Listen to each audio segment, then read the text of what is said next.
Assalamu alaikum ji, dear students of second year. Today we are supposed to learn a few more idioms, so be prepared for that. Let's start. The first idiom is lose ground. Lose ground और second idiom है जी gain ground. जब भी दो मुल्कों की लड़ाई होती है तो उस लड़ाई में एक मुल्क जो है वो उसकी ज़मीन पे कब्ज़ा कर लिया जाता है हारने वाले मुल्क पे, और जीतने वाला जो मुल्क है वो काबज़ होता है। तो जो जीतने वाला मुल्क है उसके लिए हम यूज़ करते हैं एक्सप्रेशन कि इट गेन्स ग्राउंड, और जो लूज़र है उसके लिए हम एक्सप्रेशन यूज़ करते हैं कि it has lost ground. So Pakistan has lost ground in the matter of Kashmir and India has gained ground in the matter of Kashmir. So gain ground का मतलब सिर्फ ज़मीन पे कब्ज़ा करना ही नहीं है, बल्कि कभी भी जो शिकस्त खाता है वो लूज़ ग्राउंड करता है, और जो फतह हासिल करता है इट गेन्स ग्राउंड।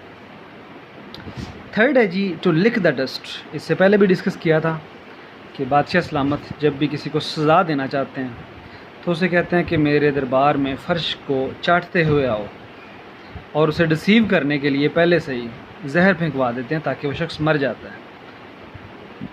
तो इसके लिए एक्सप्रेशन है टू बाइट द डस्ट या टू लिक द डस्ट। अगला इडियम है जी लायंस शेयर। अब जानते हैं शेर शिकार नहीं करता, जंगल का बादशाह है, वो बाकियों का किया हुआ शिकार खाता है। जब भी कोई जानवर शिकार करता है तो शेर कहता है जी कि आप सब लोग अपना अपना हिस्सा बांट लें और जो मेरा हिस्सा है वो अलग रख दीजिए।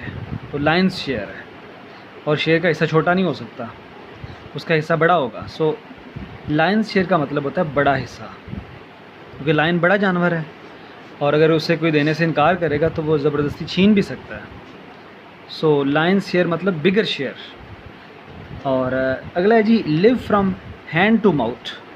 आपने कुछ कमाया, हाथ में आपके पैसे आ गए और आपने खा लिया उनको, तो हम ये कहेंगे कि आप you are living from hand to mouth, यानी जो कमाया खा लिया, जो हाथ में आया सीधा मुंह में। अगला है जी लेट स्लीपिंग डॉग्स लाई। अगर आप गली से गुज़र रहे हैं और कोई कुत्ता है जो सो रहा है, खौफनाक है मगर सो रहा है, आप यकीनन उसे जगा के नहीं गुजरेंगे, बल्कि उसे डिस्टर्ब किए बगैर चुपके से गुजरेंगे कि वो डिस्टर्ब ना हो और आपको डिस्टर्ब ना करे। तो लेट स्लीपिंग डॉग्स लाई का मतलब है ऐसा शख्स जो आपको तकलीफ़ दे सकता है उससे मत छेड़ें, उससे इज्तनाब करें। अगला इडियम है जी kick the bucket. Kick the bucket का मतलब होता है मर जाना। फॉर एग्ज़ाम्पल एक बाल्टी है, आपने उल्टी रखी है, उसके ऊपर ख़ुद खड़े हो गए हैं और फंदा गले में डाल लिया, और एंड पे आप उस बकेट को किक करते हैं और बाल्टी नीचे से निकल गई और आप हवा में लटक जाते हैं। तो ख़ुदकुशी करना या मर जाना, उसके लिए एक्सप्रेशन यूज़ होता है किक दी बकेट। अगला इडियम है जी एट आर्म्स लेंथ। ये एक नेचुरल और फिज़िकल इडियम है।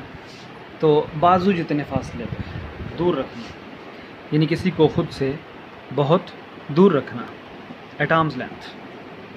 कीप ओपन हाउस का मतलब है जी कि अपने घर का दरवाज़ा मेहमानों के लिए खुला रखना। तो कीप क्लोज्ड हाउस मतलब आप मेहमान नवाजी नहीं करना चाहते, और कीप ओपन हाउस का मतलब है आपके दिल का दरवाज़ा और घर का दरवाज़ा मेहमानों के लिए खुला है। कीप समथिंग डार्क, इसके अपोजिट इडियम है bring to light. Bring to light.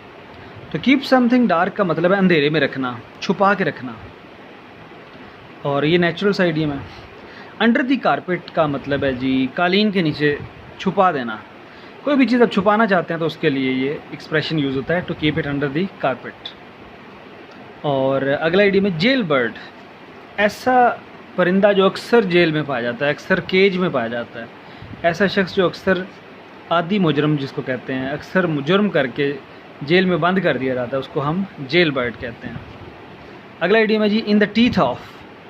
अगर एक शख्स को जो मगरमच्छ ने पकड़ लिया हुआ है, क्रोकोडाइल ने पकड़ लिया है, और वो शख्स उस वक्त मुश्किलात में है, मगरमच्छ के दांतों के दरमियान फंसा हुआ है, मुश्किलात में है, तो हम उसे कहेंगे जी he is in the teeth of.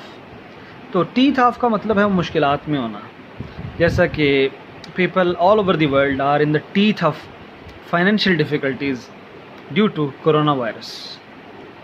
अगला आइडियम है जी इन ब्लैक एंड वाइट।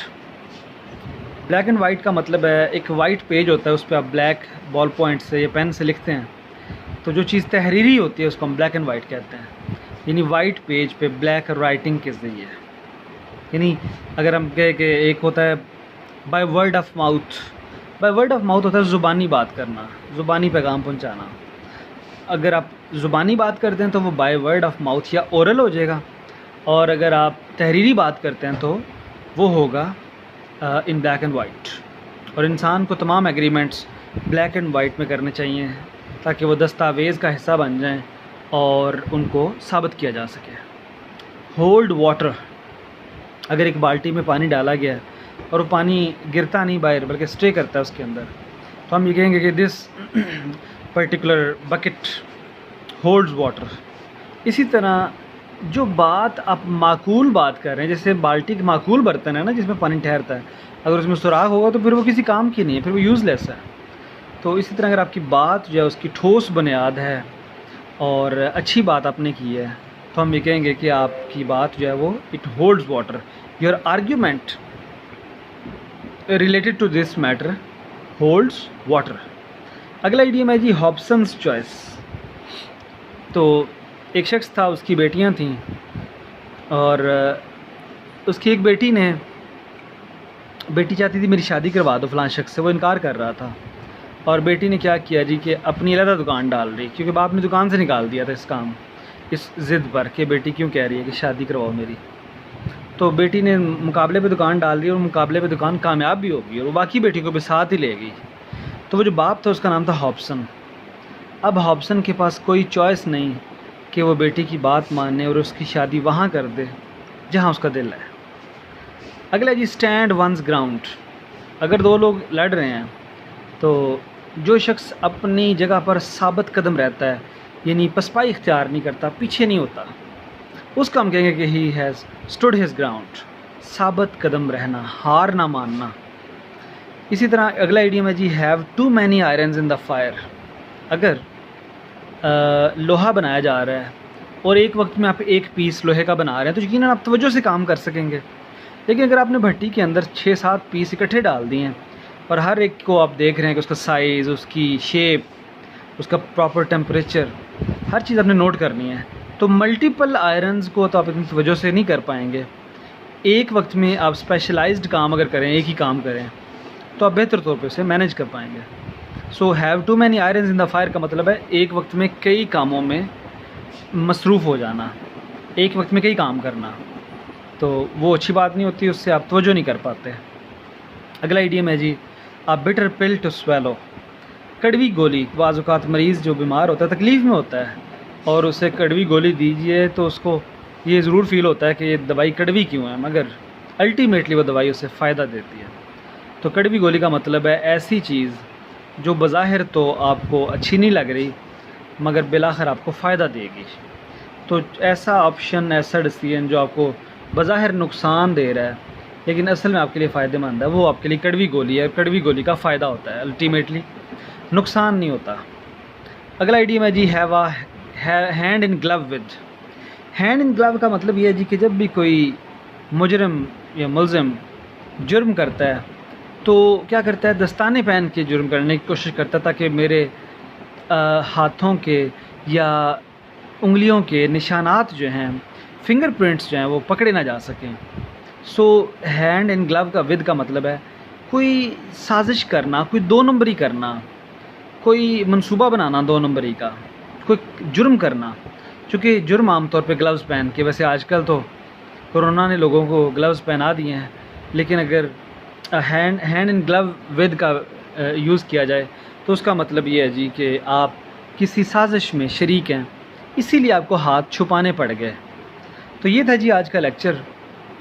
आपको ऐसे बहुत कम लेक्चर्स मिलेंगे, आप सर्च करके देख लीजिए, जहां आपको इतनी क्लैरिटी के साथ हर ईडियम के पीछे स्टोरी बताई जाए।